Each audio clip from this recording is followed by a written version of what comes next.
Assalamualaikum warahmatullahi wabarakatuh. Bismillahirrahmanirrahim. Alhamdulillahirabbil alamin. La ilaha illallah wahdahu la syarikalah. Lahul mulku wa lahul hamdu wa huwa ala kulli syai'in qadir. Asyhadu an la ilaha illallah wa asyhadu anna Muhammadan abduhu wa rasuluh.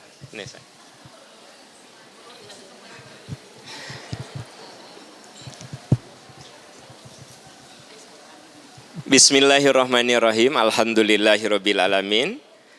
La ilaha illallah wahdahu la syarikalah. Lahul mulku wa lahul hamdu wa huwa ala kulli syai'in qadir.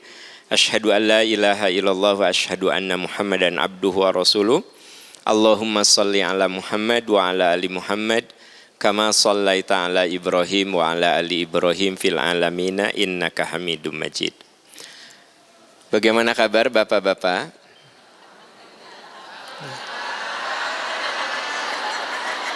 Nah, bapak-bapak teh berkerudung di dia mah.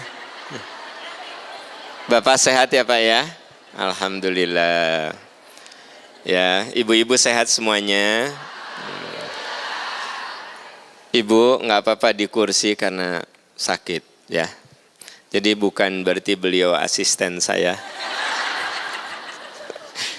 Atau nanti kalau ada ayat Quran beliaulah yang akan membacakan kepada kita semua ya gitu. Ya. Ibu Bapak, hari ini kita akan bahas tentang manusia paripurna. Aslinya manusia itu diciptakan oleh Allah dengan kesempurnaan. Dan saya yakin kita hafal ayatnya. Apa? Laqad khalaqnal insana fi ahsani taqwim. Sungguh kami telah ciptakan manusia dengan sempurna. Jadi aslinya kita ini oleh Allah diciptakan sempurna. Ya. Kesempurnaan yang Allah titipkan pada kita adalah amanah. Kesempurnaannya pertama kita diberi akal. Karena dengan akal lah manusia bisa mengalahkan makhluk yang ada di muka bumi ini. Dengan akal lah manusia membangun ilmu dan peradaban. Jadi manusia diciptakan dengan kondisi ahsanu taqwim, sebaik-baik makhluk. Karena pertama memang manusia itu diberi akal. Saya katakan akal itulah yang membuat manusia bisa membangun ilmu dan peradaban. Akal lah yang membuat manusia bisa mengalahkan burung. Kita tidak diberi sayap, tapi dengan akal kita bisa bikin pesawat. Akal lah yang membuat kita bisa mengalahkan ikan yang menyelam di air. Betul kita tidak punya insang, tapi dengan akal kita bisa membuat kapal selam. Termasuk pempek kapal selam. Jadi dari kapal selam nepi ka pempek kapal selam. Nah kan? Gitu. Jadi betapa akal manusia itu luar biasa. Ya. Dengan akal kita bisa ngobrol, kita bisa lihat peristiwa yang nun jauh di sana. Bapak Ibu detik ini bisa melihat saudara-saudara kita yang sedang tawaf di Masjidil Haram. Tinggal buka HP, langsung link ke Haram, ke Masjidil Haram. Maka Anda bisa lihat orang sedang tawaf. Nah saking tahu bahwa yang tawaf itu disiarkan ke seluruh dunia, ada orang Indonesia nuker tawaf teh kieu. Iya mama. Gitu. Ujang iya mama. Padahalnya meureunnan gitu ya. Mudah-mudahan we keur iya mama teh di close up. Mungkin kan gitu. Tapi maksud saya teh setuju enggak kalau peristiwa dimanapun sekarang bisa kita saksikan ya. Di Paris sedang ada apa? Nah, kita bisa saksikan secara live. Dengan akal mata kita bisa menjangkau, bisa melewati samudra. Telinga kita bisa melewati gunung, kota, provinsi, dan samudra. Maka manusia tercipta dengan mulia ya karena akalnya. Kemudian juga secara fisik manusia itu baik gitu. Ya. Makanya manusia itu makhluk dohir, masuk yang tampak. Beda dengan jin. Jin itu makhluk yang goib. Sekalinya nampak. Ya. Nah, jadi makhluk itu, jin itu makhluk goib, tidak tampak. Kalau kita mah tampak. Ya. Jadi kita tahu bahwa aslinya manusia itu sempurna. Tetapi diakui ada orang-orang yang merasa dirinya itu secara fisik kurang. Dioperasilah bibirnya. Ameh jeding. Karena tergantung tren. Dulu katanya bibir yang bagus itu yang tipis, Pak. Sekarang itu yang seperti diseret kuengang, melendung. Yang bareh. Betul gak sih? Ada beberapa yang memang jadi nurutan Angelina Jolie. Ari Angelina Jolie mah dah memang bawa anak itu agak melendung, keriting dikit. Sesuai dengan hidungnya. Orang hidung pesek. Hidung mulut dikeritingkan. Atau melewati hidung. Bu, jadi memang kita ini ku Allah udah dikasih sempurna, terus merasa tidak sempurna. Hidunglah dioprek, bibirlah dioprek. Sebenarnya Allah itu sudah menciptakan manusia proporsional. Ya. Mohon maaf, ada yang hidungnya tidak mancung. Dimancungin, tapi menjadi tidak simetris dengan dagu. Tidak simetris dengan pipi. Makanya begitu hidungnya dimancungin, pipi dirombak. Pipi dirombak, dahi. Kan aya nu. Iya. Dahi dirombak, dagu. Metak orang kalau udah operasi plastik pasti berkembang ke yang lain, mirip renovasi rumah. Ya kan? Kita kayak geus we renov teh dapur wungkul. Mundur ke tengah, mundur ke ruang tamu, mundur ke halaman rumah. Kan renov gitu. Aya cenah uangna terbatas renov teh ieu we cenah. Dapur udah jadi butut. Ya, matak akhirnya suka berkembang ya renov. Nah, wajah juga gitu, Pak. Sekalinya direnov, ya, diutak-atik, maka ya berubah lah.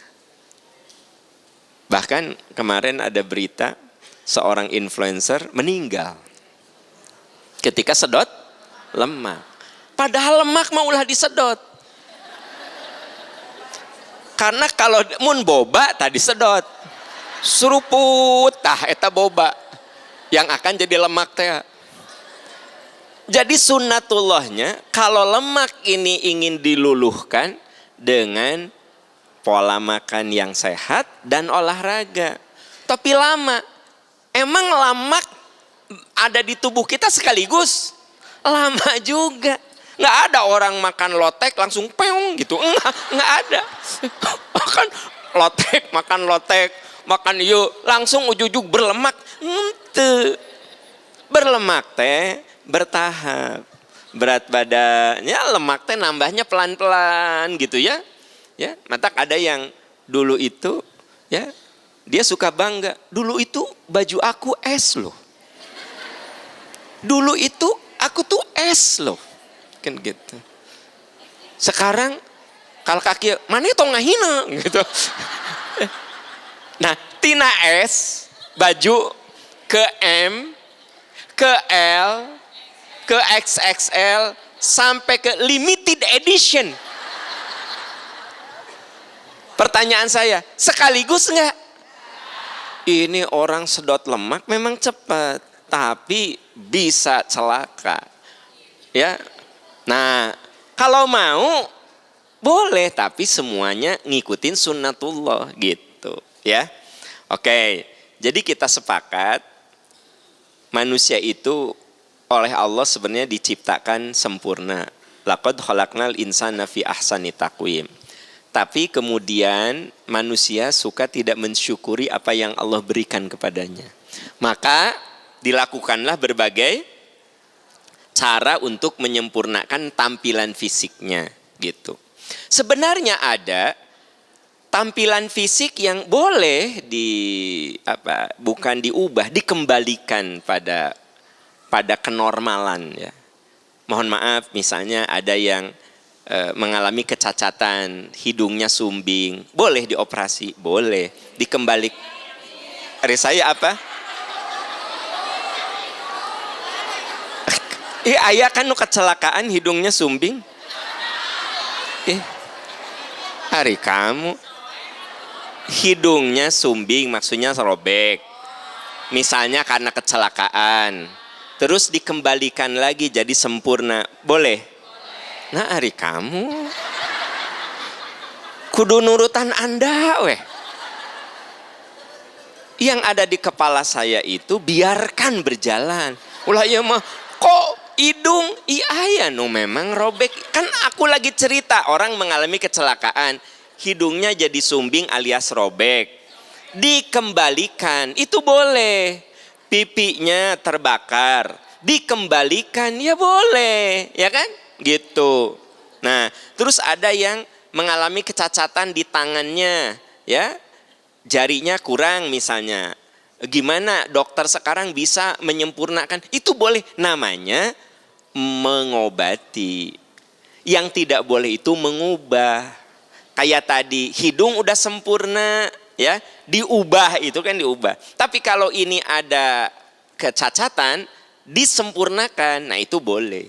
Jadi kalau diobati itu boleh. Kalau diubah itu haram. Karena dia tidak menerima apa yang Allah berikan, gitu. Ada yang hidungnya dioperasi. Tadinya dataran rendah jadi agak ditinggikan dikit. Karena nggak bisa bernapas. Dioperasi, diluhuran. Boleh. Tapi kan jadi mancung. Karena itu ya. Jalan dikit, iya tak kepadet. Cek dokter teh, iya kudu digedean. Gitu. Misal gitu ya. Jadi saya ingin menunjukkan pada ibu dan bapak sebenarnya ada dorongan sempurna yang terkendali dan tidak terkendali. Dorongan ingin sempurna yang tidak terkendali yaitu tidak menerima apa yang Allah berikan pada fisik kita. Itu namanya ingin sempurna tidak terkendali. Artinya keluar dari aturan-aturan agama. Tapi ingin sempurna yang terkendali seperti menurunkan berat badan supaya ideal dengan olahraga. Itu kan boleh. Ya nggak sih? Dengan diet, dengan olahraga gitu. Untuk supaya badan kita niatnya lebih sehat. Ya? Boleh? Boleh. Kan ayah orang nu rajin olahraga, ya apa katanya? Tidak menerima takdir Allah. Badag mangga we badag. Nah, itu kan sebenarnya nggak masalah. Ya. Nah, jadi dorongan menjadi sempurna itu ada yang terkendali dan itu boleh yang mengikuti aturan syariat. Dan ada dorongan menjadi sempurna yang tak terkendali, yaitu yang apa? Yang melanggar aturan-aturan Allah, yaitu seperti mengubah, ya, gitu. Apapun saudara-saudara menurut hadis Muslim, innallaha la yanduru ila suwarikum. Allah itu tidak melihat bentuk kamu. Sebenarnya yang Allah lihat itu bukan tampilan fisik kita. Ya. Dan juga Allah tidak melihat harta kamu. Apa yang kamu pakai, Allah nggak lihat. Walaki yanzuru ila qulubikum wa a'malikum. Yang Allah lihat itu hati dan perbuatan kamu. Jadi yang harus kita percantik apa? Hati dan perbuatan. Sebab walaupun wajah kita tampan bapak-bapak, wajah kita cantik ibu-ibu, kalau hati, omongan dan perilakunya tidak cantik, ya orang akan menilai kita ini sebagai pribadi yang buruk. Makanya Nabi mengatakan, innallaha la yanzuru ila suwarikum wa amwalikum. Allah itu tidak lihat penampilan kamu, harta kamu, Allah nggak lihat. Walaki yanzuru ila qulubikum wa a'malikum. Yang Allah lihat adalah hatimu, perbuatan dan omonganmu. Jadi kemuliaan kita itu, kesempurnaan kita itu bukan aspek lahiriah, tetapi kesempurnaan kita itu oleh Allah dilihat aspek hati, ucapan dan perilaku. Dan saya yakin kita sepakat, kita akan menghormati, menghargai orang itu karena omongannya, karena perilakunya, karena hatinya, bukan karena tampilannya. Memang mungkin awalnya tampilannya mengagumkan kita, tapi begitu ngomong nyelekit, kelakuannya buruk, maka penghormatan atau penghargaan kita pada orang itu juga akan jatuh, ya, gitu. Ada perempuan yang waktu belum menikah dengan laki-laki itu mengaguminya setengah mati. Dikit-dikit a. Selalu muji a. Nya si calon suaminya. Karena pangkasepna saujung berung.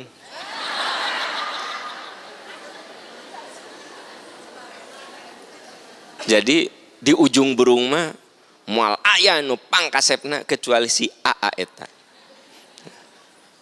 Sebut saja namanya AA. Aam non. Da Anda mah ari dendam teh kitu tah. Sok dendam. AA fulan. AA fulan. Banyak perempuan yang mengeluk-elukannya. AA fulan. Ya. Setelah menikah, tampaklah hatinya yang busuk, muncullah omongan lisannya yang menyakitkan, kelakuannya yang mengecewakan. Maka si teteh tadi yang mengagumi si AA fulan tadi, percaya ke saya, lama-lama tidak menghargainya, bahkan membencinya, bahkan ingin lepas ikatan pernikahan dari si AA fulan itu. Nah itu Bu. Kenapa? Karena hati, lisan dan perbuatannya yang membuat lama-lama rasa cinta itu terkikis. Dan tidak sedikit istri yang tadinya sayang sama suaminya dengan perjalanan waktu menjadi tidak sayang karena memang omongan perilaku suaminya. Dan banyak saudara-saudara, suami yang tadinya mengagumi istrinya karena memang dia itu model majalah lokal, model majalah lokal di Cicalengka.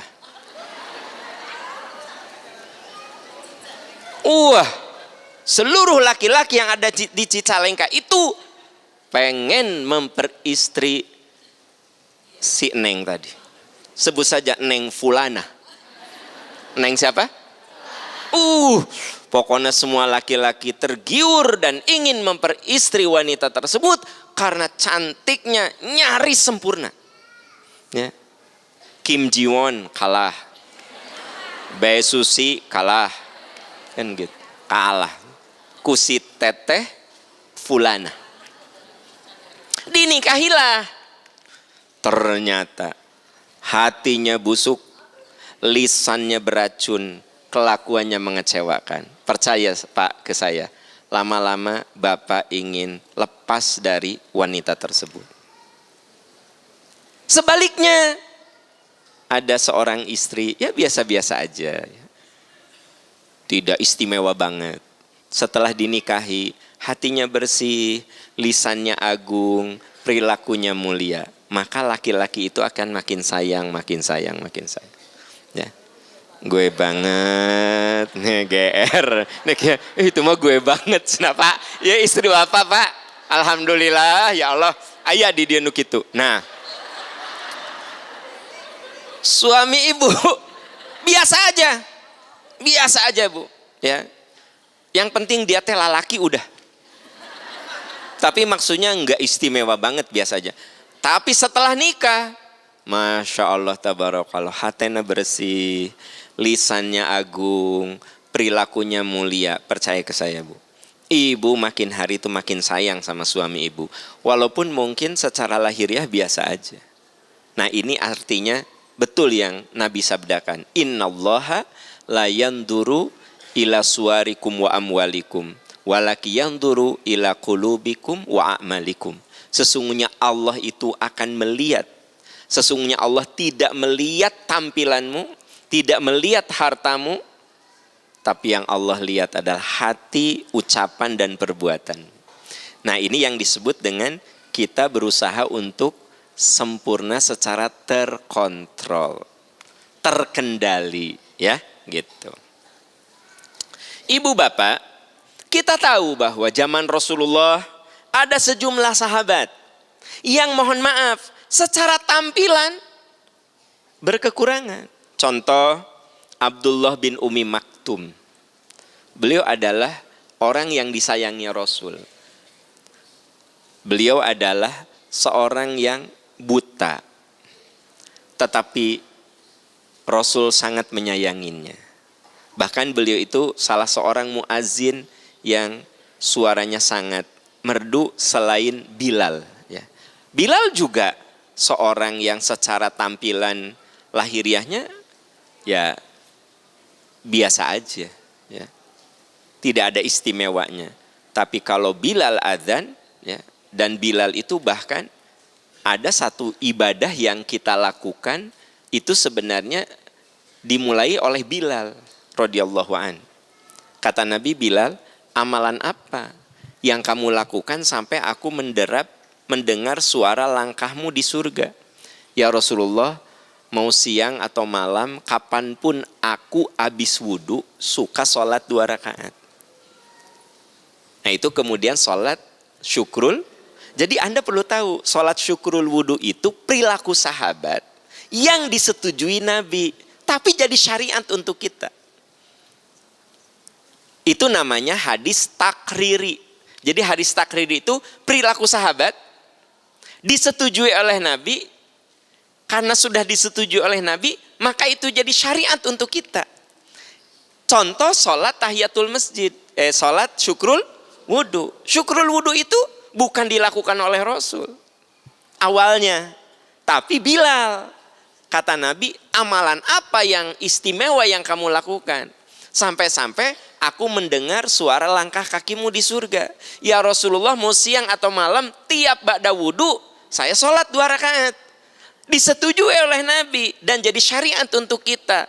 Itu dari Bilal, Pak. Gitu. Ya. Nah, Umi Maktum juga orang yang tidak bisa melihat, tapi kemudian oleh Rasulullah sangat disayangi.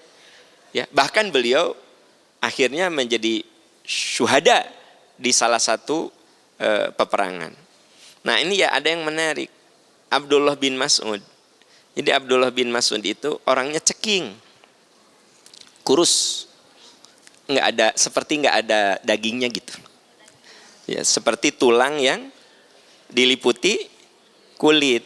Nah, bahkan ketika Abdullah bin Mas'ud ini satu saat naik ke pohon, si kaki nate terbuka gitu ya. Oh diketawain, betis nate nggak ya betis naon tadi gitu tah.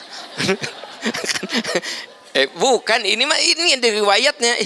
Aku itu kalau saya ceritakan teh panjang ya, tapi saya ambil singkatnya saja gitu. Karena saya tidak sedang membahas sejarah, tapi saya ingin tunjukkan sama Anda tidak sedikit sahabat Rasul yang sebenarnya secara fisik itu kekurangan, tapi oleh Nabi dijadikan sebagai kekasihnya. bahkan membersamai Nabi dalam surganya. Ya karena Allah lihat itu ucapan, perilaku dan hati. Nah, teman-teman, ya. Ketika sahabat-sahabat menertawakan, Rasul mengatakan, demi Allah, ya, betisnya Abdullah bin Mas'ud ini lebih agung dari gunung Uhud. Ya betis, no, kan ibu mah ada bentuknya, betis teh. Bulat.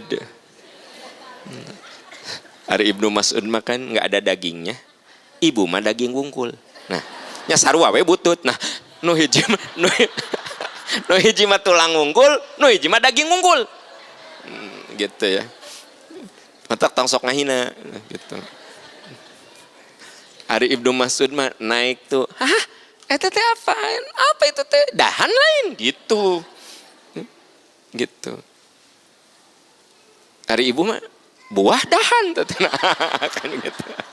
Sarua we atulah tak sok tong ngahina ari kajen. Nah, yang saya ceritakan kata Nabi, demi Allah kakinya kakinya Abdullah bin Mas'ud itu lebih agung dari gunung Uhud. Karena ternyata dengan kaki yang kerempeng itu, ya, Abdullah bin Mas'ud lah yang membunuh Abu Jahal saat perang Badar. Nukarari mah awak badag sieunan. Badag. Badag keker.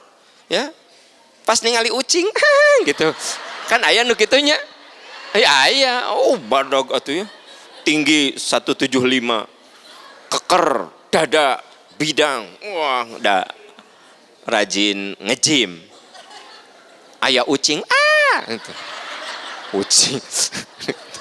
Aya cucunguk ngajleng. Wah. Abdullah bin Mas'ud itu yang dalam perang Badar yang membunuh Abu Jahal tuh Abdullah bin, padahal orangnya kerempeng. Gitu. Nah, ketika sudah hijrah ke Madinah, ya orang nggak tahu, maksudnya sudah sekian lama orang nggak tahu sejarah itu. Generasi berikut, maksudnya yang belakangan, rada ngahina gitu.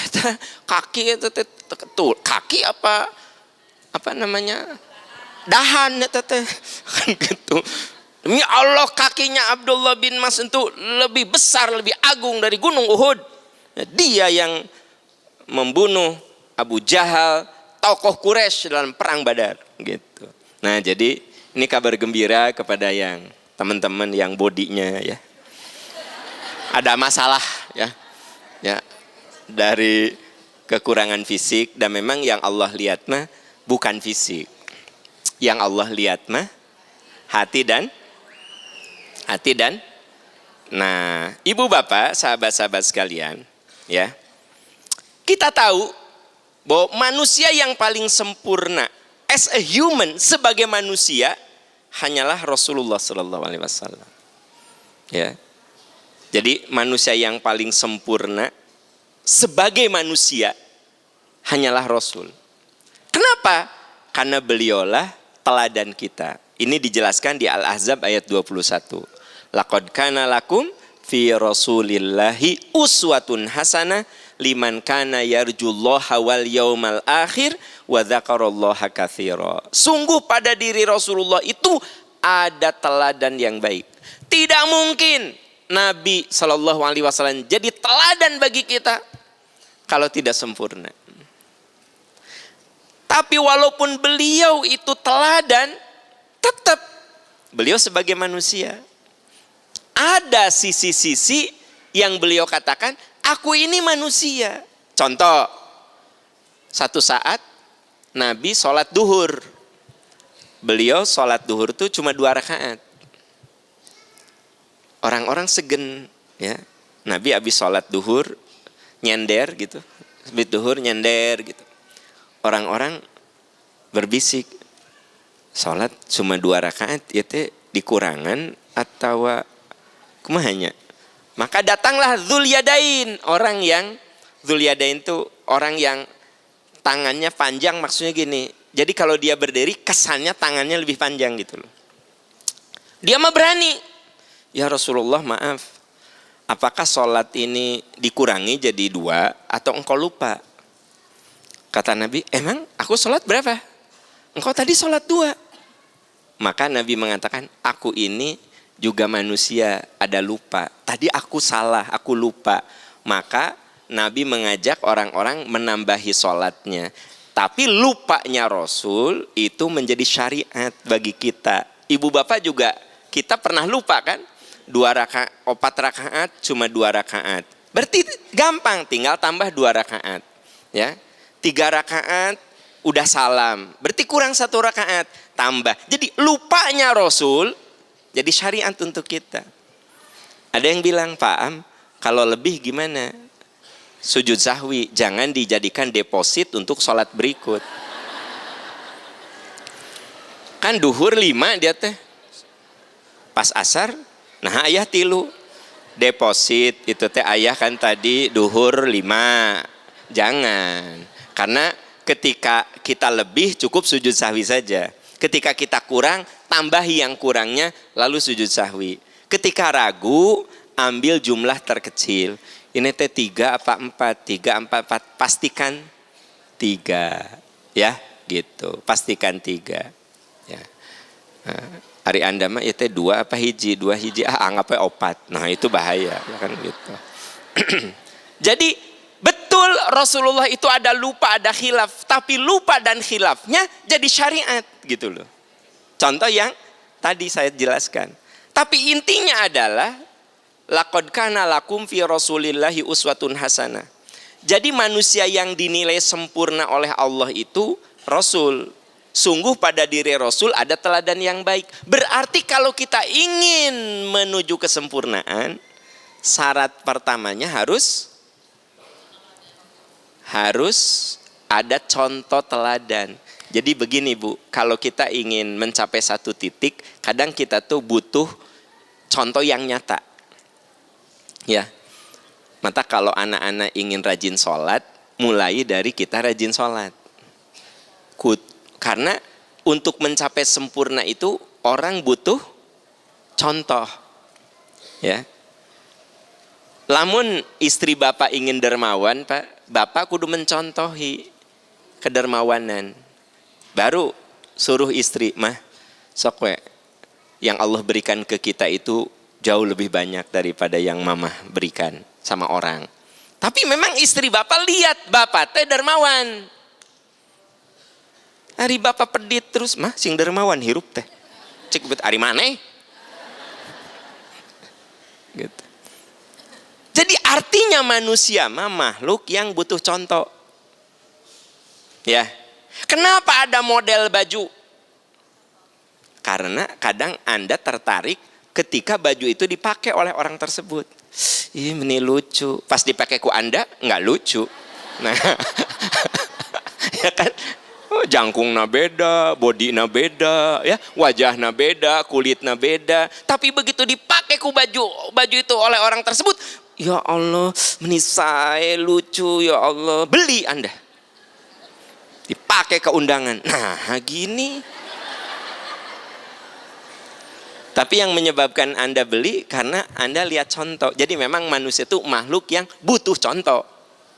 Makanya sulit anak kita soleh kalau tidak dimulai ku ibu bapaknya. Sulit bapak istri kita solehah kalau tidak dimulai oleh bapak. Jadi kalau bapak tidak soleh tapi istri bapak solehah, alhamdulillah pasti dia cari contoh lain di luar bapak.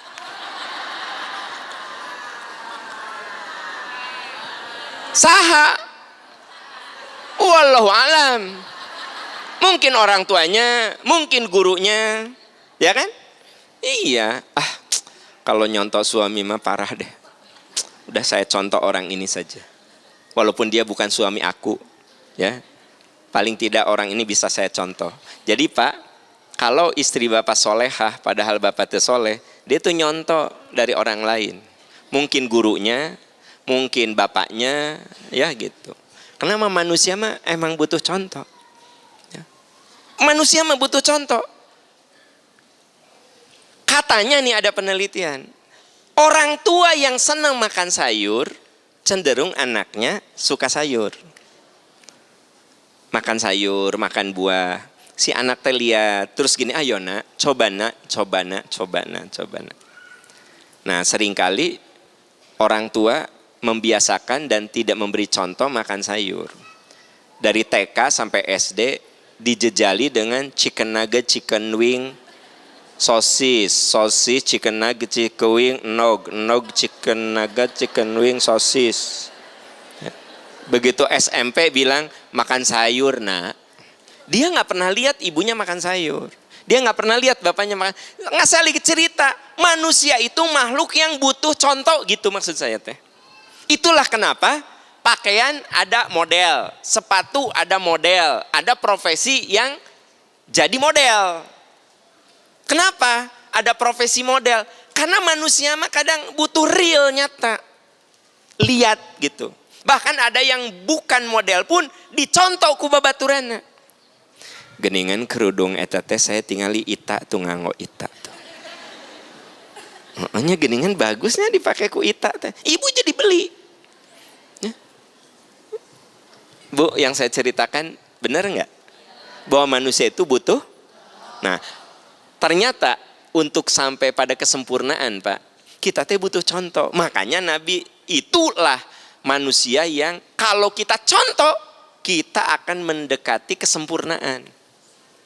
Laqad kana lakum fi Rasulillahi uswatun hasanah. Sungguh pada diri Rasulullah itu ada teladan yang baik, ada teladan yang mulia. Liman kana yarjullaha wal yaumal akhir. Bagi orang yang berharap bertemu dengan Allah dan yakin kepada hari akhir. Jadi kalau kita ingin bertemu dengan Allah, maka langkah yang pertama jadikan Nabi Shallallahu Alaihi Wasallam sebagai teladan untuk menuju kesempurnaan itu, ya. Nah, saudara-saudara sekalian, ya, ada satu istilah, imperfection is perfection. Non, Bu? Nah, jadi apitson kumaha. Imperfection is perfection. Imperfection itu kan tidak sempurna. Adalah kesempurnaan. Jadi gini, kalau saya mengatakan, saya mah kudu belajar terus. Bagaimana anak saya mencontoh saya masih banyak kekurangan. Itu apa? Imperfection. Bahwa saya banyak kekurangan. Maka ketika saya menyadari banyak kekurangan, itu adalah perfection, menuju kesempurnaan.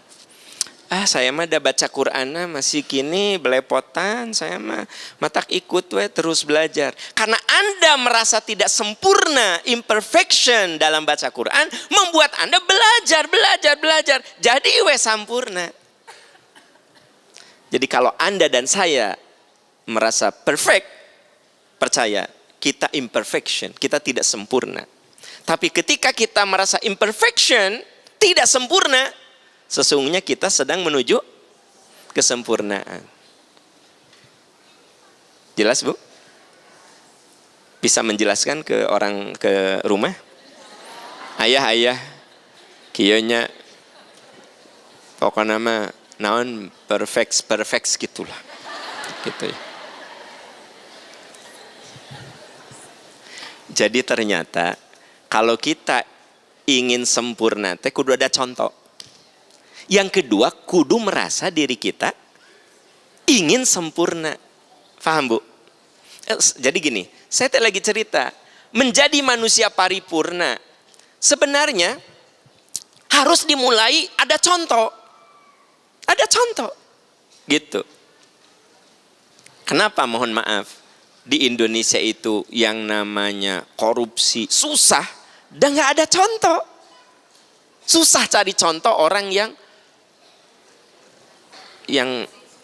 jujur gitu loh. Jadi jangan salahkan siapa-siapa. Karena kita ini miskin contoh gitu loh. Miskin contoh. Jadi saya nggak aneh-aneh lah. Kalau di rumah Jangan dulu banyak ngomel itu ini ke anak. Mulai aja kasih contoh dulu gitu loh. Kasih contoh dulu. Nah, lalu setelah kita kalau ingin sempurna itu mencontoh, kudu imperfection. Ada suatu yang kurang yang harus saya perbaiki. Maka ketika saya merasa ada yang kurang, maka perfection, saya menuju ke kesempurnaan. Ya, baca Quran teh jigana banyak yang salah nih. Begitu ada bimbingan dari ustazah tadi, seneng. Anda mak laki, naon, bla bla bla bla bla bla itu. Ya kan? Ayah kan tadi kieu. Naon sih? Apa tadi? Apa?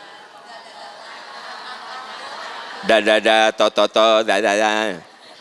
Bagi orang yang imperfection, bener bacaan Quran aku teh belum benar, maka Anda akan berjuang mengikuti lafaz yang benar. Tapi bagi orang yang merasa dirinya sempurna, kieu naon sih? Da do. Paham Bu, Pak? Jadi untuk menuju sempurna tuh, satu kudu ada teladan, dua kudu imperfection. Sadar kita ini tidak sempurna. Maka perfection. Makanya imperfection is perfection. Dalam ketidaksempurnaan akan menuju pada kesempurnaan gitu ya. Kalau saya merasa sholat saya mega sempurna, yakin nggak ada yang salah, bakal belajar nggak sholat. Tapi kalau gini, takut sholat saya ya bisa anu salah rukunya, sujudnya, tahiyatnya, salamnya. Jadi saya kudu belajar. Nah, tapi orang yang merasa, aku udah bener, aku tuh dari playgroup sholat. Aku tuh dari playgroup sholat sampai umur aku 60, masa salah? Orang kayak gitu dia nggak akan belajar. Dia imperfection, maksudnya dia tidak sempurna. Tapi kalau gini, bener umur aku teh udah 60, aku teh sholat dari playgroup, tapi bisa saja bacaannya salah, ruku sujudnya salah. Pas disuruh takbir teh bener we salah. Cobi Bapak takbir, kieu tah takbirna.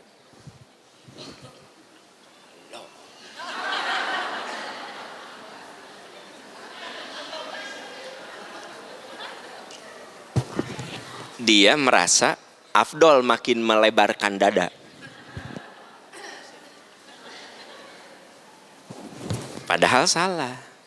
Kita kalau takbir nggak boleh keluar dari wilayah kita, yaitu hanya sebahu. Atau rada atas dikit. Nah, boleh segini, boleh segini, boleh segini. Itu yang benar. Anda, loh.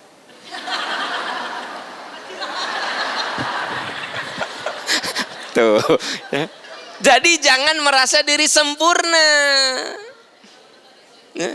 Jangan menjadi sempurna. Kudu mengatakan, bisi ada yang salah.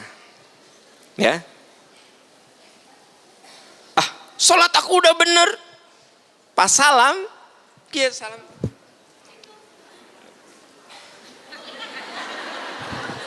Goyang mata.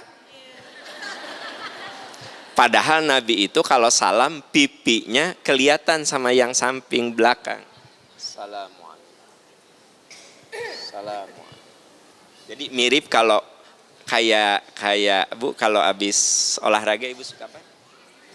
Stretching. Tapi bukan berarti pas sholat teh. Salam. Salah. Karena kini cek paham ge stretching cenah. Iya maksudnya si salam teh pipi teh kudu kerasa. Assalamualaikum. Nah, kerasa. Ya. Salam kudu kerasa. Bukan kieu. Assalamualaikum. Nah. Gitu. Maksud saya imperfection is perfection.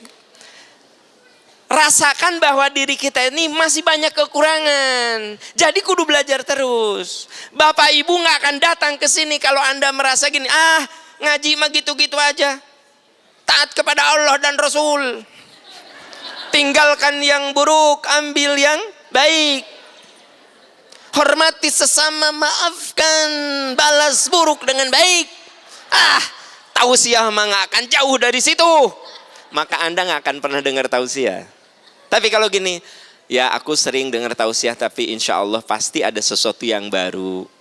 Ya, ibu kadang-kadang ya yang diceritakan oleh penceramah itu Anda udah tahu, tapi jadi ingat lagi, jadi sadar lagi, jadi insaf lagi. Makanya ada ayat fadzakir in nafa'atiz dzikra, kasih peringatan. Peringatan itu manfaat. Maksud manfaat itu gini, aku sudah tahu tapi begitu diulangi lagi, oh iya, ya. Oh iya gitu kan? Nah, begitu. Jadi memang sebenarnya Allah telah menciptakan manusia itu ada kurang-kurangnya. Betul, manusia itu tercipta sempurna. Tetapi bukan berarti sempurna seperti sempurnanya kepribadian Rasul, ya. Makanya di Quran juga disebut ketidaksempurnaan manusia. Coba buka surat Al-Ma'arij, ya. Ayat 19. 20. Innal insana khuliqa halu'a. Sesungguhnya manusia itu diciptakan dengan keluh kesah. Itu sifat baik, sifat buruk. Ada pada kita. Innal insana khuliqa halu'a. Idza massahu syarru jazua. Kalau ditimpa kesulitan suka mengeluh dan putus asa. Wa idza massahul khairu manu'a. Kemudian kalau dia diberi kelebihan suka pelit. Illal musallin, kecuali jiwa yang diasah dengan sholat. Nah, ini isyarat bahwa sebenarnya kita ini punya sisi-sisi yang perlu diperbaiki. Contoh, keluh kesah, ya, keluh kesah, dikasih hujan, nih hujan wainya, hujan lama enggak, iraha hujan, sok atuh istisqo, kan gitu. Jadi manusia mah suka keluh kesah, ya. Suami pulang jam 10, jam 11 ditegur, ayah atuh pulang teh jangan malam-malam teuing, kasihan anak-anak. Suami pulang ayeuna mah udah berubah jam 5, jam 4. Kieu jam 4 geus balik atuh. Nah, kumaha? Pulang malam salah. Pulang sore salah. Akhirnya suami teh enggak pulang. Lebih salah lagi. Gitu. Nah, gitu. Jadi sebenarnya manusia mah suka keluh kesah. Jamaah penuh begini, ya nu keluh kesah, meni susah duduk teh. Hareudang ngaji teh meni banyak gini, meni pinuh masjid teh. Satu saat ada ceramah lagi, ini kosongnya. Kamar raya teh kan 2 baris. Anda mah pinuh kieu. Diomongkan, meni panasnya ya Allah. Namun sih gitu. Besoknya ada pengajian ngan 2 baris, kamarana ini kosong. Ya, gitu. Nah, itulah manusia mah di mata teh aya we nu kurang teh gitu. Iya salah wae. Ya. Innal insana khuliqa halu'a idza massahu syarru jazua wa idza massahul khairu manu'a illal musallin. Ini isyarat bahwa memang manusia itu kudu belajar terus menuju kesempurnaan. Ya, kenapa? Karena ada sisi-sisi di mana kita ini tercipta tidak sempurna. Dan ketidaksempurnaan itu kudu disadari. Aku teh salat masih perlu diperbaiki. Iman aku teh kayaknya harus dirawat. Ibadah aku teh kudu ditingkatkan. Tadarus Quran aku teh kayaknya masih harus diperbaiki. Begitu kita merasa kurang ini, kurang itu, kurang ini, maka itu akan membuat kita semakin menuju kesempurnaan gitu. Bapak Ibu, sahabat yang Allah muliakan, kita akan bahas berikutnya bahwa manusia itu harus merasa dirinya perlu kesempurnaan. Ada yang harus disempurnakan dengan belajar, dengan pola hidup dan seterusnya. Dan untuk mencapai kesempurnaan itu pertama kudu ada contoh. Dan contoh bagi kita adalah Nabi Muhammad SAW. Yang kedua kita kudu punya perasaan, ya aku harus perbaiki diri. Ya, gitu. Nah, ibu bapak, diharapkan kita ini glowing up. Apa glowing up teh? Glowing up. Bersinar. Apa glowing up teh? Bersinar. Menyala beda deh. Menyala mah kahuruan atuh. Nah. Glowing up lahir batin. Nah, jadi kita ini bersinar, ya, lahir dan batin. Saya ingin ngasih pengantar dulu. Katanya Anda kalau bertemu Nabi Shallallahu Alaihi Wasallam, kesan pertama glowing up, bersinar, bersih gitu loh orang. Kan ayah nu pas kapapangih teh kucal kumel banget seseuheun. Kan gitu. Nah, jadi gini teman-teman, kita menuju kesempurnaan itu mencontoh Nabi kan, tadi kan? Enak kan? Cek. Oh ya. Tadi teh naon saya teh? Ya kalau lupa bisa bertanya asisten saya, Ibu Leo ya. Karena beliau asisten saya yang mencatat segala materi ya gitu ya. Bu Leo catatannya lengkap kan Bu Leo ya. Bu Leo ini biar jadi contoh juga. Di usia 86 beliau masih belajar, tidak diantar, pakai bis umum, pakai kendaraan umum ya gitu. Jadi memang kadang untuk sempurna itu kadang butuh contoh gitu. Umur saya kan belum tentu nyampe di 86. Belum tentu. Ya. Jadi kita akan bicara glowing up jiwa, raga dan jiwa. Ya.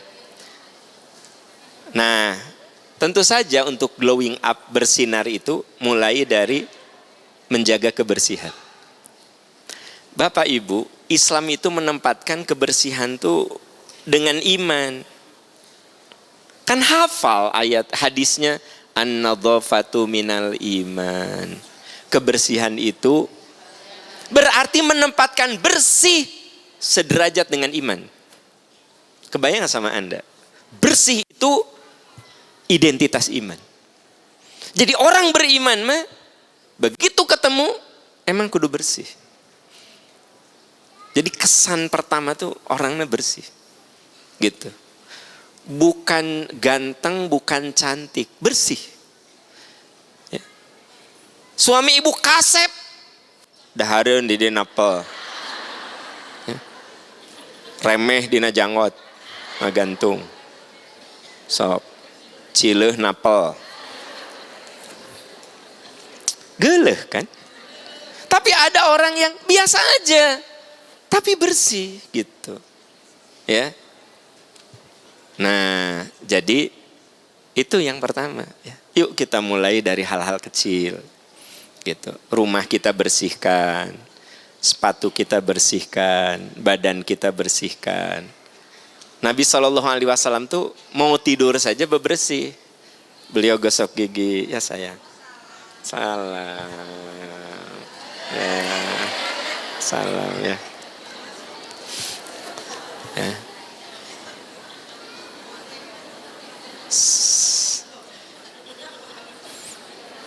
Ya.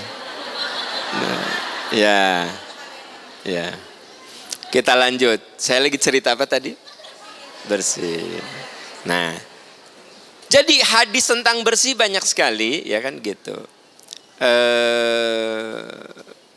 Ada ayat yang itu sebenarnya ayat bicara tentang menstruasi. Ayat itu bicara tentang menstruasi. Al-Baqarah 222.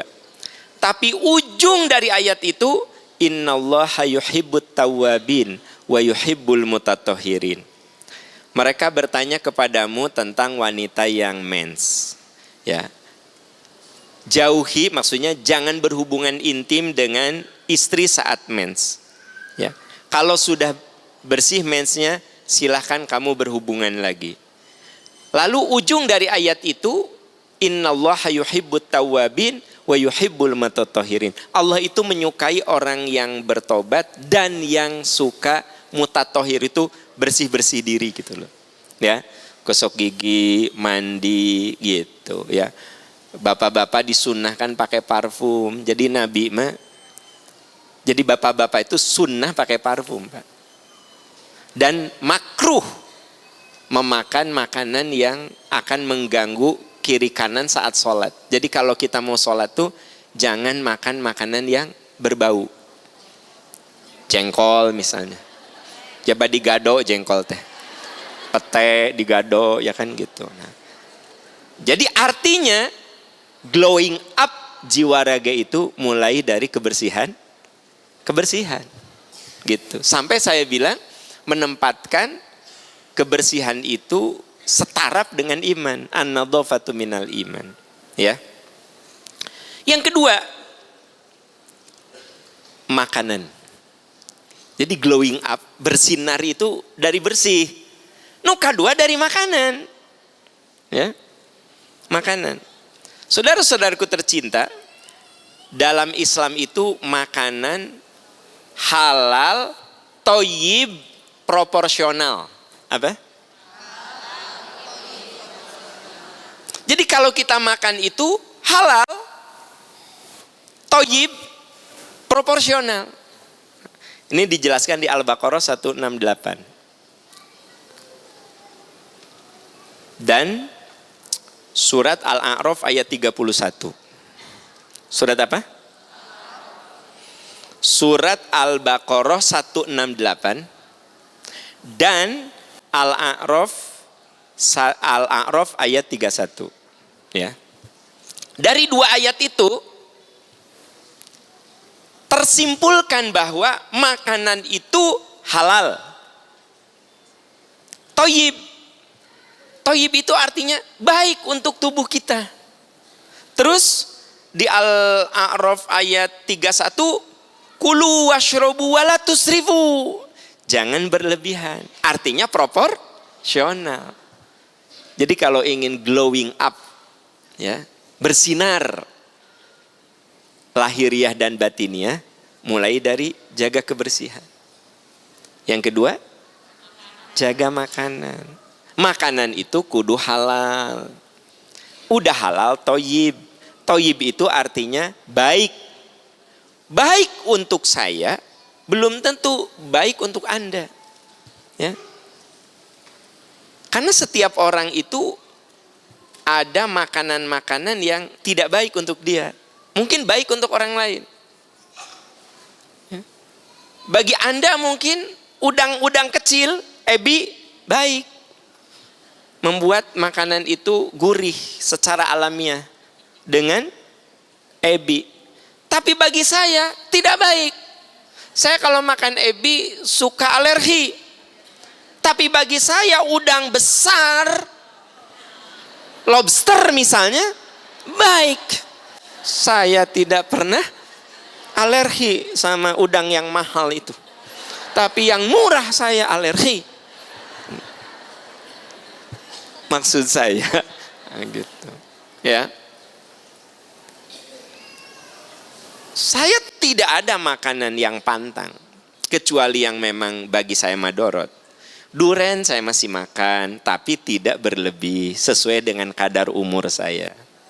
Sate kambing saya makan, tapi saya tahu diri umur segini masa makannya seperti Kang Jatnika 30 tusuk dia.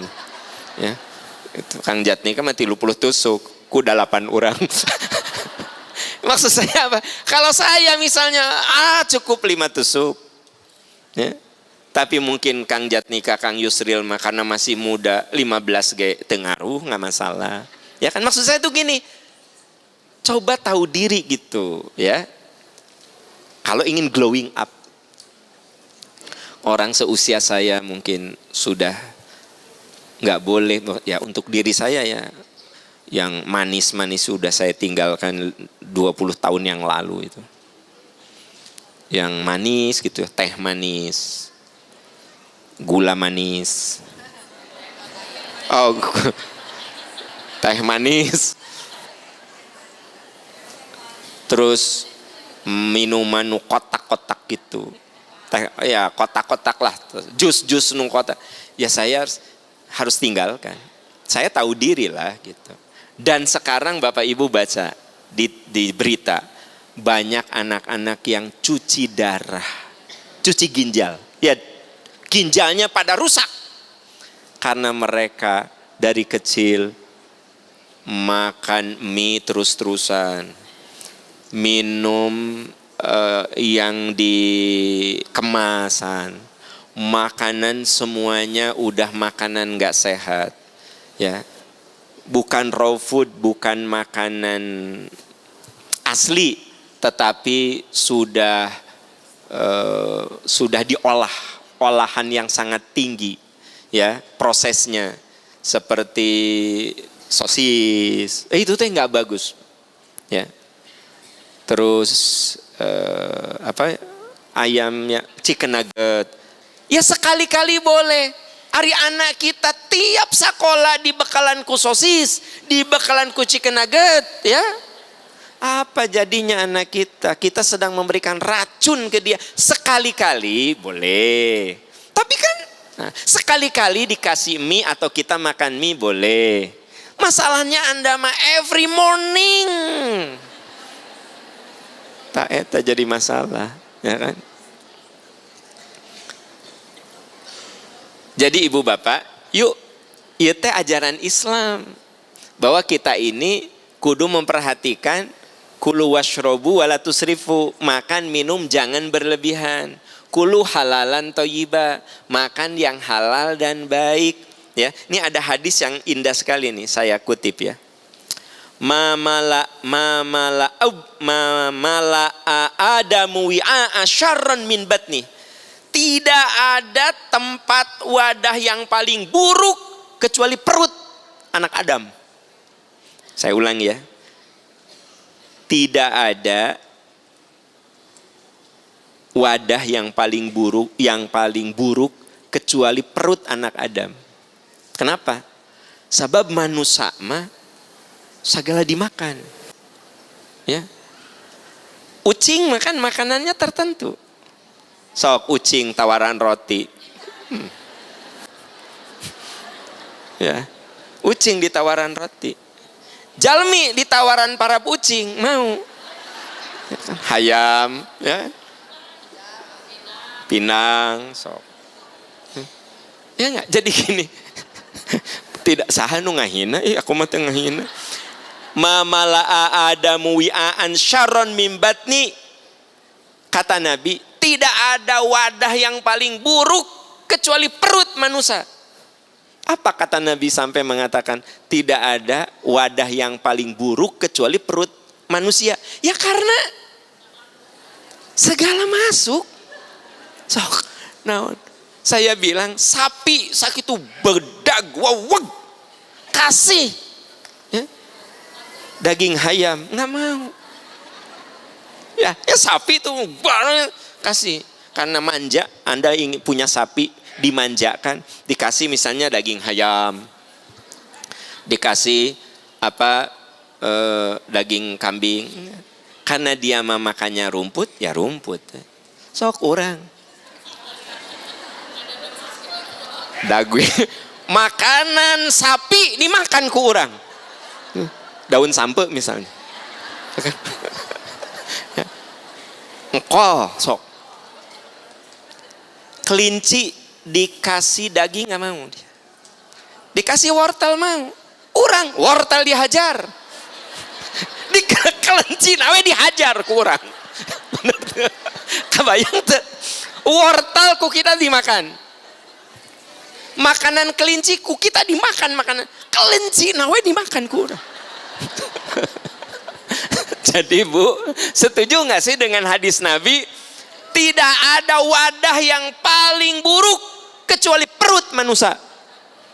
Saya pas baca ini teh mikir, bener kayaknya wadah yang paling buruk mah perut manusia tuh.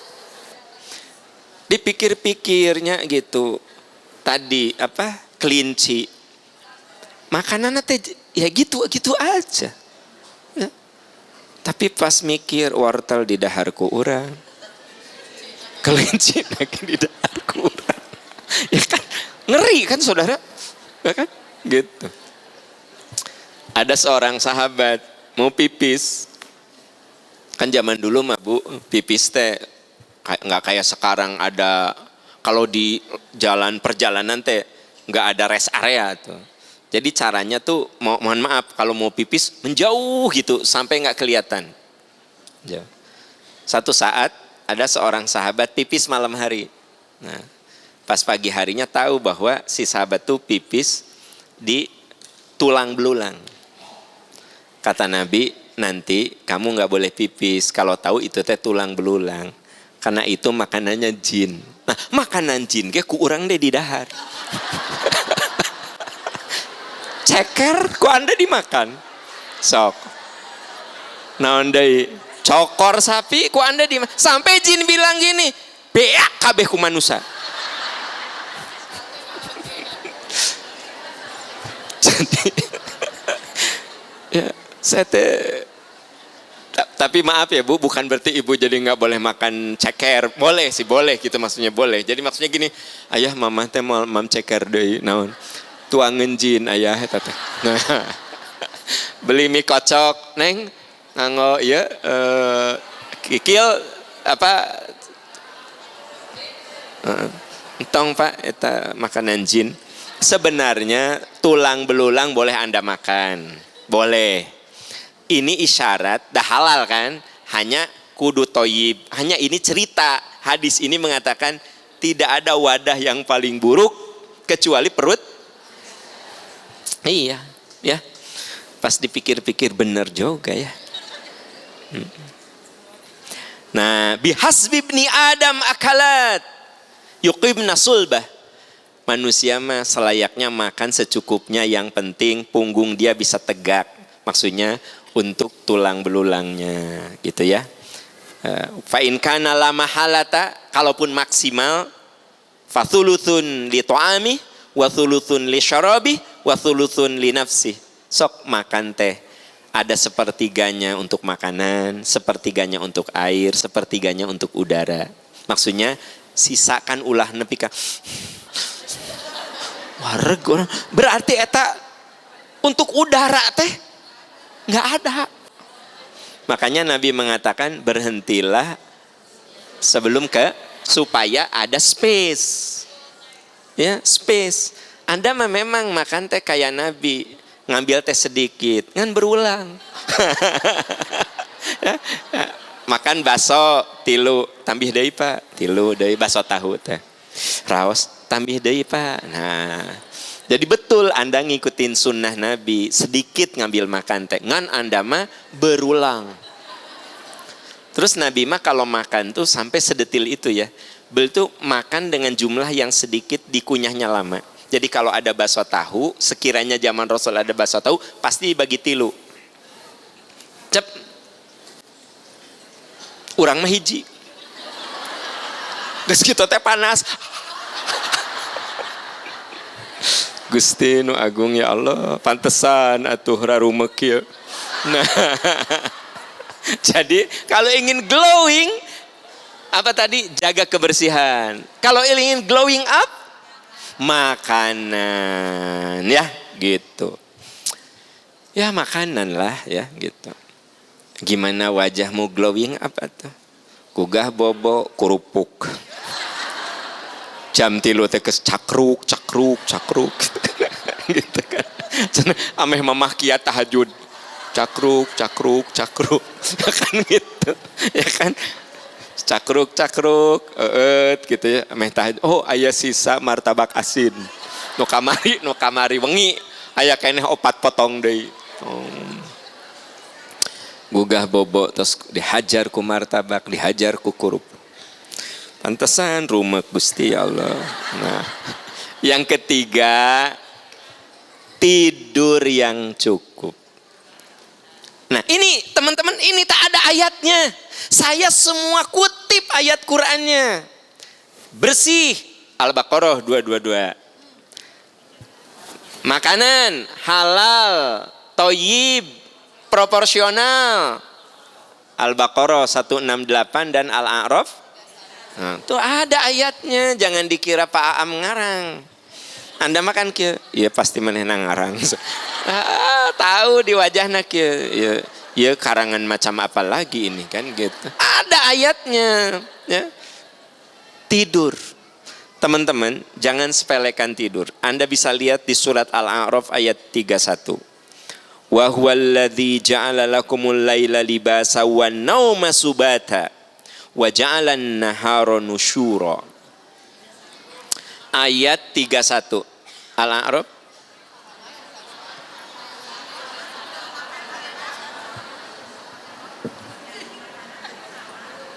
Tadi makanan sekedap. Coba dicek di Qur'annya.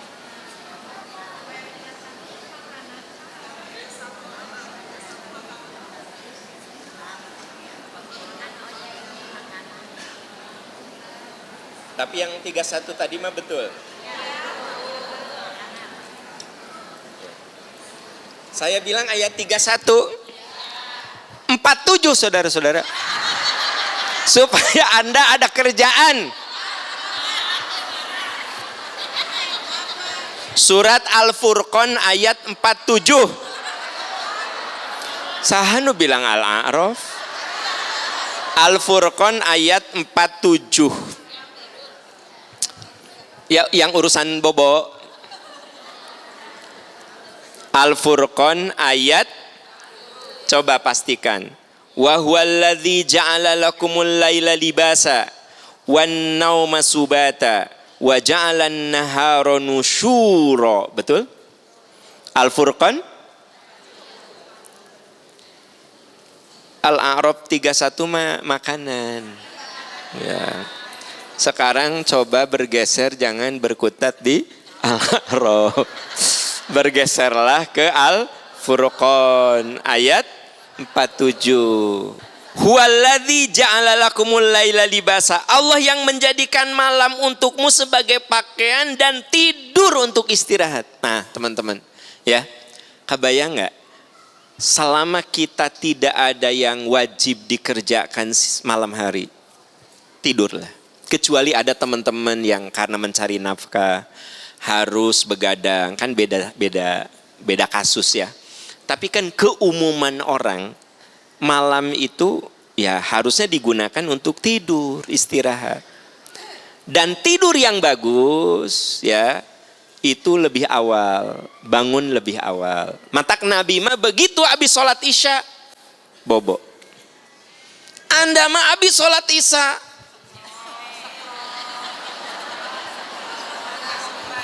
asupkeun kana karanjang. Tangke teh tina karanjang teh dikaluarkeun deui. Karena tidak punya saldo.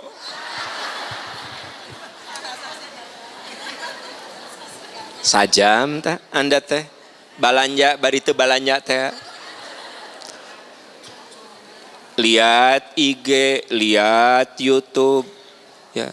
Dari jam 8 sampai jam 10 baru tidur. Otak Anda teh terpapar, mata Anda teh terpapar. Ya. Biasakan habis sholat isya teh tos tong buka-buka ini lagi. Kecuali mungkin ada WA yang penting banget. Jangan kemudian membiasakan diri untuk browsing. Dan sekarang ada penyakit sebelum tidur teh browsing. Ya kan kalau sebelum tidur ngecek dulu sebelum tidur bisa aya WA nu penting, it's okay. Anda makan ayah barang lucu ente. Nah itu yang masalah. Begitu ayah nu lucu, berikutnya ayah yang lebih lucu lagi, yang lebih lucu lagi, yang lebih lucu lagi. Masalahnya artos teh ayah kaluarkeun deui. Tah, mulai sekarang kalau ingin glowing up, ingin bersinar, please tidur lebih awal. Bangun lebih awal. Tidurlah jam 9, bangun jam 3. Ya. Apa yang terjadi? Kita akan lebih sehat. Jadi orang kata Nabi, kalau kamu rajin sholat malam, kamu bisa lebih sehat. Ya. Nah sehat di sini otomatis sehat wajah kita, kulit kita. Karena orang yang kurang tidur itu berpengaruh juga ke kulit. Salah satu yang menyebabkan kenapa ada yang boros wajah, di wajahnya teh boros. 30 jadi juga 50. Gitu. Ya. Hari ibu bapak di dia makan irit wajah ya. Saya lihat Anda 50 kayak 30 Anda. Ya. Mau 30 kayak 10 tahun. Jadi katanya kalau orang kurang tidur secara berkesinambungan itu akan lebih cepat kelihatan tua, wajahnya tidak segar, lebih cepat berkeriput, ya, kemudian kusam. Ya. Karena kalau kita tidur si kulit itu recovery, apalagi kalau makanan kita sehat. Ya. Itu membuat kita jadi ya glowing gitu loh, bersinar. Ya. Sekarang ibu terus segala ditempelkan samara sebelum tidur teh ya. Ada tomat diusapkan, ada bonteng ditapelkeun ka dieu, ada wortel begitu kan, bangkuang. Tapi Anda kurang tidur, tetap kulitnya susah untuk baik. Makanya Islam itu dahsyat saudara-saudara.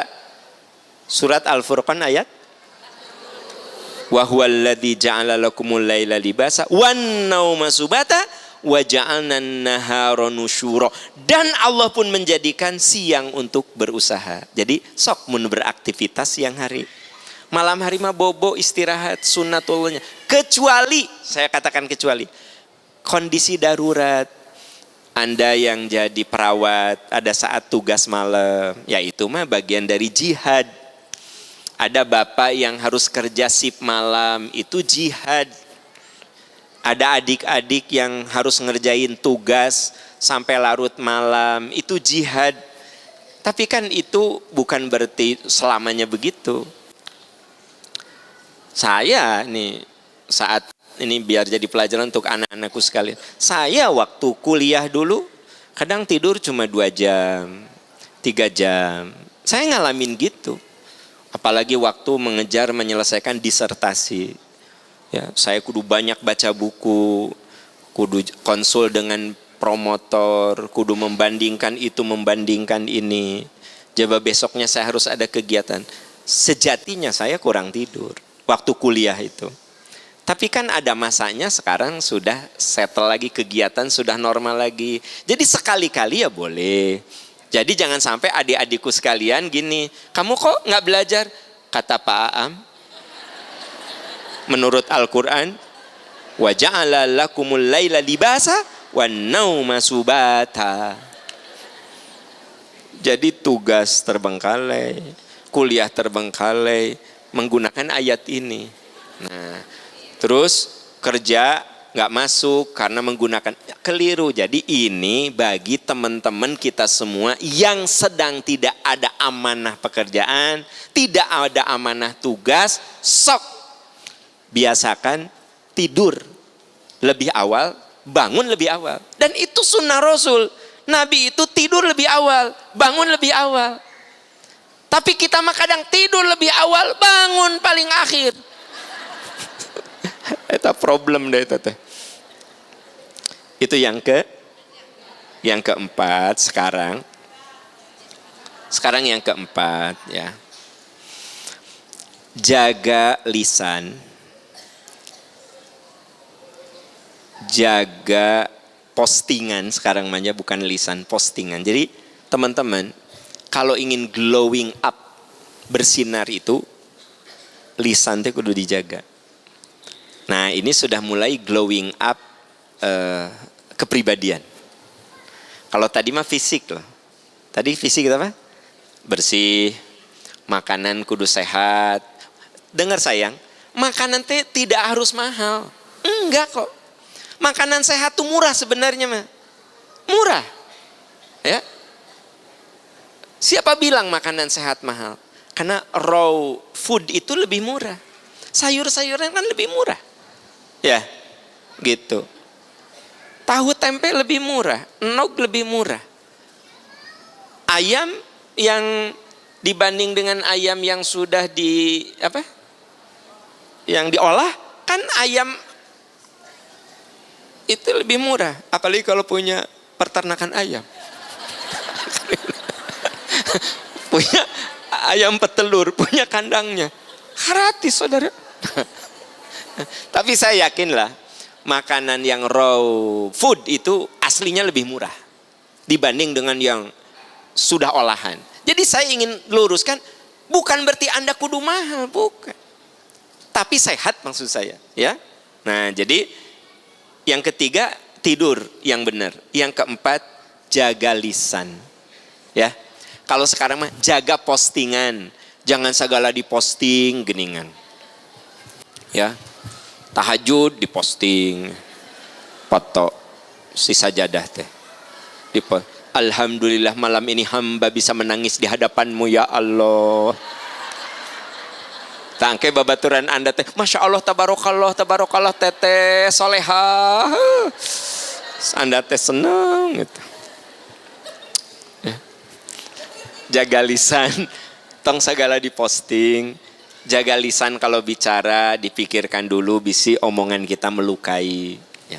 Sebab nanti kalau melukai gini ya, kalau lisan itu kalau udah melukai hati, itu seperti kaca yang retak. Bisa ditempel lagi, tapi ada bekas. Ya. Makanya Nabi SAW ketika ditinggal wafat oleh Bunda Khadijah, Nabi kan sedih. Apa? Kata sahabat, ya Rasulullah, kami belum pernah melihat engkau begitu bersedih. Seperti sedihnya sekarang ini, ketika ditinggal oleh istrinya, Bunda Khadijah. Nah dengar ibu-ibu, apa kata Nabi?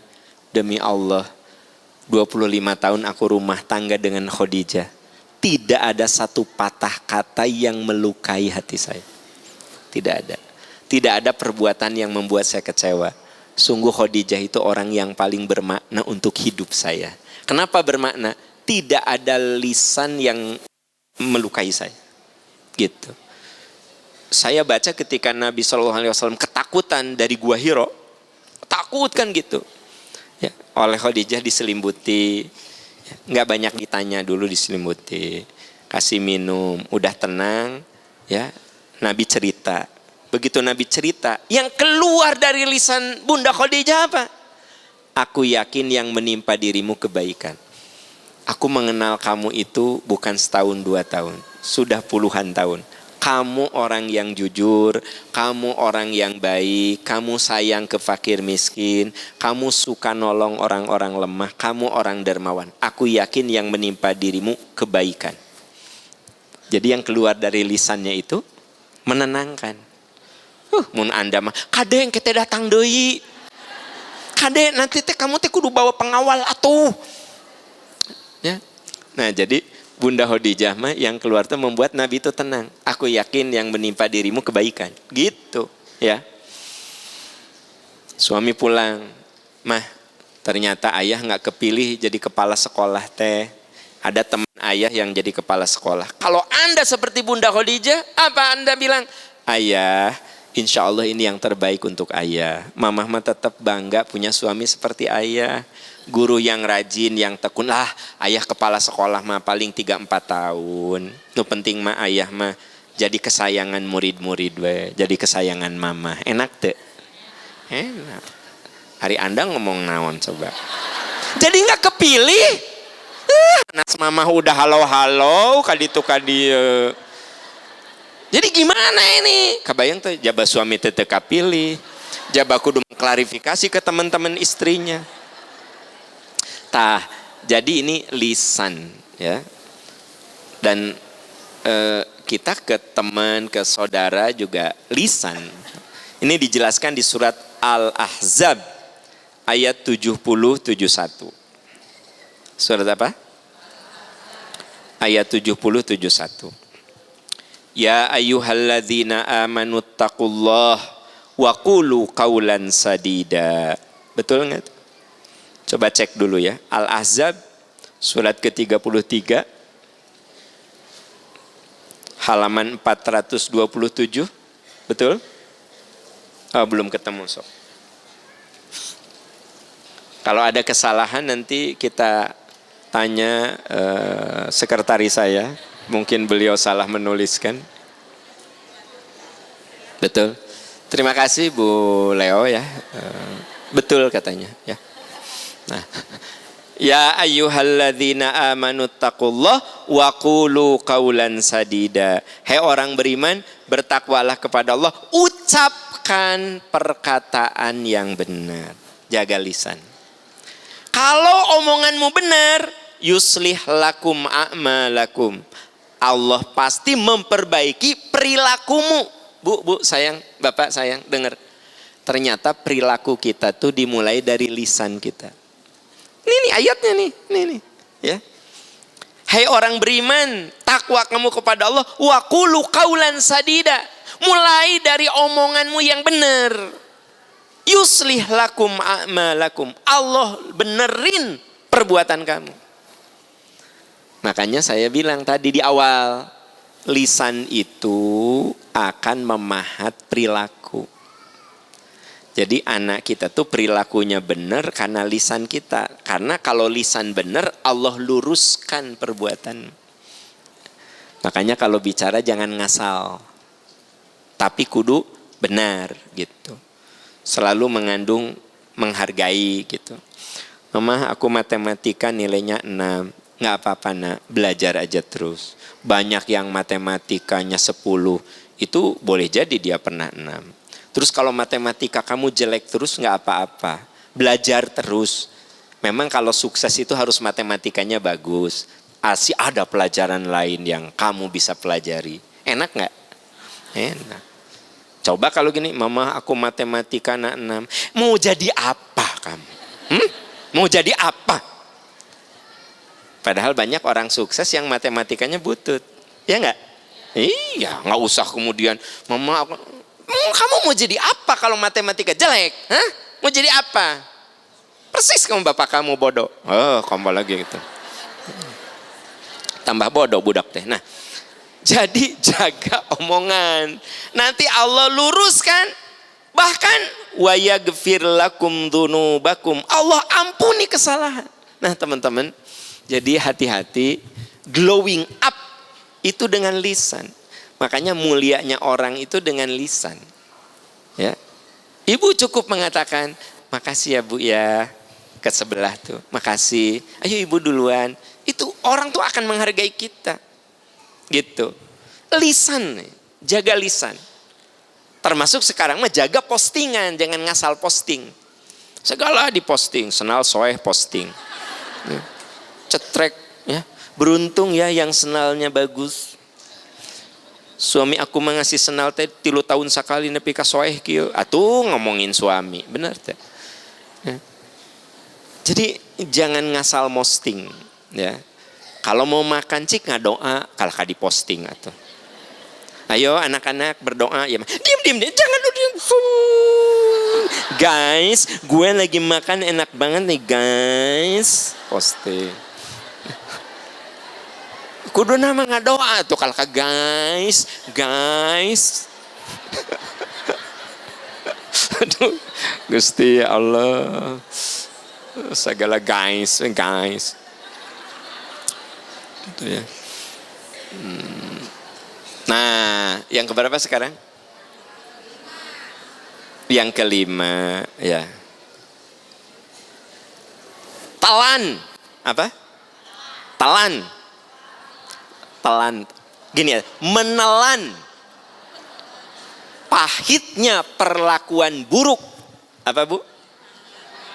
Menelan pahitnya perlakuan buruk. Anda glowing up. Saya jelaskan nanti. Menelan pahitnya perlakuan buruk. Kalau orang memperlakukan buruk kepada Anda, telan saja. Nggak usah dibalas buruk dengan buruk. Maka Anda glowing up. Anda bersinar. Kalau ada orang yang ngejelek-jelekin saya, telan saja. Nggak usah saya lawan. Kenapa? Ngapain juga kudu dilawan? Ngapain juga kudu diklarifikasi? Buang-buang waktu. Aam teh gini. Ya udah, saya terima aja. Introspeksi saja. Bisi ternyata saya teh ada banyak kekurangan. Glowing up, Anda akan lebih bersinar daripada orang itu. Makanya orang nu gawean teh julid, ngomongkeun batur, henteu bersinar-sinar. Dia melempem, rumek. Sok Anda perhatikan. Nih teman-teman, kalau Anda di kantor, ada orang yang julid aja sama Anda. Biarkan saja. Anda mah I do my best ya, for my company. Lakukan yang terbaik untuk perusahaan Anda. Nggak usah itu orang yang ngejelekin Anda, memfitnah Anda lawan. Ngapain juga Anda buang waktu? Udah aja Anda bangun diri Anda untuk menjadi orang yang berprestasi. Gitu. Jadi kalau misalnya ada orang yang menyakiti kita dengan omongan, menyakiti kita dengan fitnah, menyakiti kita dengan gibah, dengan adu domba, apapun lah itu. Telan pahitnya keburukan orang. Nggak usah dibalas. Itu teh mirip obat. Obat itu kan kadang pahit untuk menyehatkan. Nah, ini penting teman-teman. Makanya orang-orang yang glowing up, bersinar itu, dia nggak memperdulikan orang yang ngomong jelek. Kenapa? Ngapain juga misalnya Bapak ngomongin kejelekan saya. Ya saya sebagai manusia pasti ada kejelekan, pasti ada kekurangan. Tinggal saya perbaiki aja. Tidak perlu saya ngelawan Bapak. Ngapain juga? Saya buang-buang waktu. Saya yang penting memperbaiki diri. Gitu. Ya. Nah, coba Anda lihat surat Asy-Syura ayat 40. Wa jazaa'u sayyi'atin sayyi'atun mithluha. Balasan suatu kejahatan adalah kejahatan yang setimpal. Jadi orang yang berbuat jahat sangat mungkin dia akan mendapatkan hukuman dari kejahatan itu. Tapi kalau kamu dijahatin orang, faman afa wa aslaha fa ajruhu 'alallah. Siapa yang memaafkan dan berbuat baik kepada orang yang berbuat jahat, pahalanya langsung datang dari Allah. Jadi gini Bu, kalau orang berbuat jahat, boleh jadi dia harus menerima resiko kejahatan itu, betul gak sih? Nah, tapi kalau Anda dijahatin orang, yang tadi Anda didengkii, dijuliti, dihina, dinistakan, pokoknya segala yang jelek-jelek Anda terima. Faman afa, siapa yang memaafkan, wa aslaha, dan berbuat baik, kebayang gak? Berbuat baik kepada orang yang menghinakan dan memfitnah Anda. Fa ajruhu 'alallah. Allah langsung yang ngasih pahalanya. Bukan siapa, Allah langsung ngasih. Gitu. Ya. Kebayang, Allah langsung yang ngasih. Kan gini, kadang penghargaan itu tidak langsung. Contoh, ibu misalnya dapat penghargaan sebagai wanita terlincah di majelis taklim. Ibu dapat penghargaan sebagai wanita terlincah di majelis taklim. Dan itu penghargaan dari Bapak Presiden Republik Indonesia. Pak Presiden akan memberikan penghargaan kepada wanita terlincah. Sama enggak dengan ibu datang langsung ke istana negara, Pak Presiden langsung menyerahkan itu. Dengan diwakilkan kepada bupati dan wali kota masing-masing. Sama enggak? Beda. Anda datang ke kantor wali kota, Pak Wali Kota mewakili Pak Presiden menyerahkan penghargaan sebagai wanita terlincah. Beda rasanya dong, ya kan? Dipotong lagi jeung wali kota. Beda dengan ibu datang ke istana, Presiden yang ngasih. Itu rasanya tuh beda. Dengar ya sayang, mun Anda memaafkan, Anda berbuat baik, Allah langsung yang ngasih pahala. Masa tidak? Masa kita tidak glowing up? Gak bersinar tuh kalau udah gitu. Makanya jangan buang-buang waktu untuk menanggapi fitnah, gibah. Kecil itu. Ngapain juga Anda kudu ngabisin waktu ngadepin orang-orang yang julid sama Anda. Ya.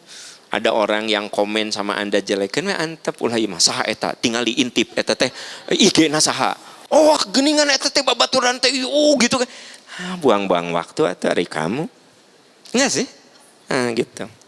Pak Bu, kalau kita baca Quran mah, Quran teh ngasih kita memang arahan yang excited dan sangat inspiratif gitu. Jadi kan menurut saya ini kayak simpel ya, tapi memang dahsyat. Kita nggak buang-buang waktu gitu. Di kantor kadang-kadang ada orang yang julid sama kita. Biarin aja, yang penting Anda lakukan kewajiban Anda. Udah gitu. Lakukan kewajiban kita. Tunjukkan prestasi kita. Orang mau ngomong apa? Ada yang bilang kan itu mah anak emasnya Pak Direktur. Kan dia tekan semua omongan. Padahal kita memang punya prestasi. Prestasi itu yang kita bangun gitu. Ya. Nah, itu teh kasabarha? Yang keenam. Nah, asah jiwa. Bersihkan jiwa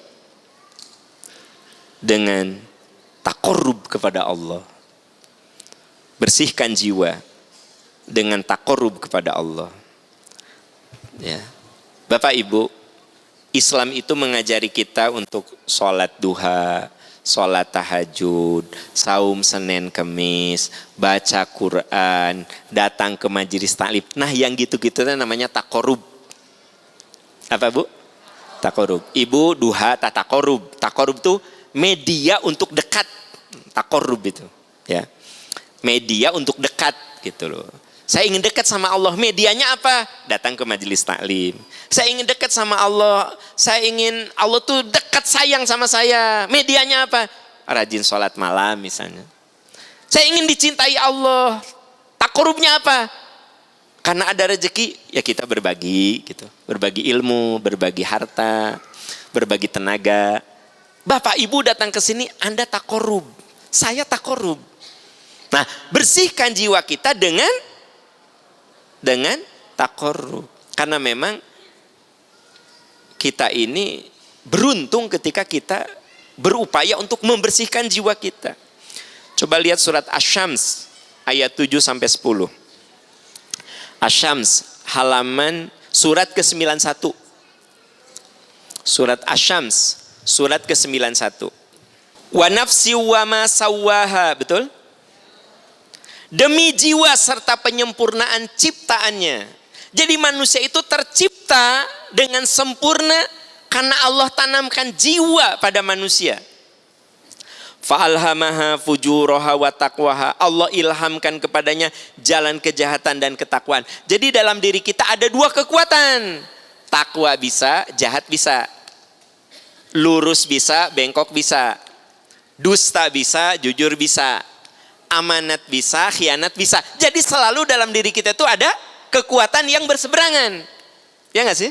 Nah, gitu. Kenapa Bapak Ibu bisa ke sini? Anda melawan jiwa malas Anda. Ya. Bahkan ada teman Anda mau kemana? Mau ngaji? Ih uyuhan ngaji wae kamu ngaji kamu. Ya Sabtu mendingan sasapedahan atau hari kamu. Ngaji kamu teh. Oh aam deh. Uyuhan mana teu bosennya? Uyuhan cek kurang naon sih maksudnya. Tapi Anda lawan, Anda bilang terserah ustadzamu aam iim oom ya. Ani ina tuti rita pokoknya aku mah datang ngaji. Aku dengerin. Akhirnya Anda bisa melawan itu. Nah, karena dalam diri kita tuh selalu baik dan buruk itu bersebelahan. Ginilah jangan jauh-jauh. Pernah enggak bangun jam 3 terus kia 5 menit deh ame seger. Jiwa bangun itu baik. Jiwa kia 5 menit deh si ame seger. Bener, lepeh nepi ka azan jam 5. Gitu. Selalu baik buruk mah bersebelahan. Ayat berikut dong. Qad aflaha man zakkaha. Sungguh beruntung orang yang menyucikan jiwanya. Itu yang saya bilang, sucikan jiwa, asah jiwa dengan taqarrub. Jadi kudu dilawan, Pak. Kudu dilawan. Hal-hal yang males lawan, ya kan gitu. Jadi sebenarnya orang itu memang yang pertama kali harus melawan dirinya. Harus melawan dirinya. Karena dalam diri kita tuh selalu ada bisikan buruk tuh selalu ada. Lawan. Wa qad khaba man dassaha. Sungguh rugi orang yang mengotorinya, yaitu orang yang selalu ngikutin bisikan-bisikan yang tidak bagus gitu. Jadi saudara-saudaraku tercinta, kalau ingin glowing up, Apa glowing up? Bersinar. Dunia akhirat, ya. Maka yang terakhir ini merupakan bingkai dari semuanya. Begitu bersih hati kita, jiwa kita, pikiran kita bersih, lisan kita bersih, kelakuan kita bersih. Ingat tadi hadis yang awal, innallaha la yanzuru ila suwarikum wa Allah itu nggak lihat penampilan kamu. Yang Allah lihat tuh hati, ucapan dan perilaku kamu. Begitu hati dan ucapan perilaku beres, maka glowing up nanti, bersinar kita di hadapan Allah Subhanahu wa taala. Dan secara lahiriah kita kudu menjalani hal-hal yang membuat kita bersinar. Apa tadi? Lupa lagi juga nggak apa? Apa? Jaga kebersihan, jaga makanan, tidur yang cukup, jaga lisan. Terus? Kita kudu mengasah jiwa, ya. Ibu, itu aja dulu ya. Nanti kita akan ketemu lagi. Ibu, terima kasih sudah hadir. Kita semua akhiri dengan doa kafaratul majlis. Subhanaka Allahumma wa bihamdika asyhadu an la ilaha illa anta astaghfiruka wa atubu ilaik walhamdulillahirabbil alamin. Wassalamualaikum warahmatullahi wabarakatuh.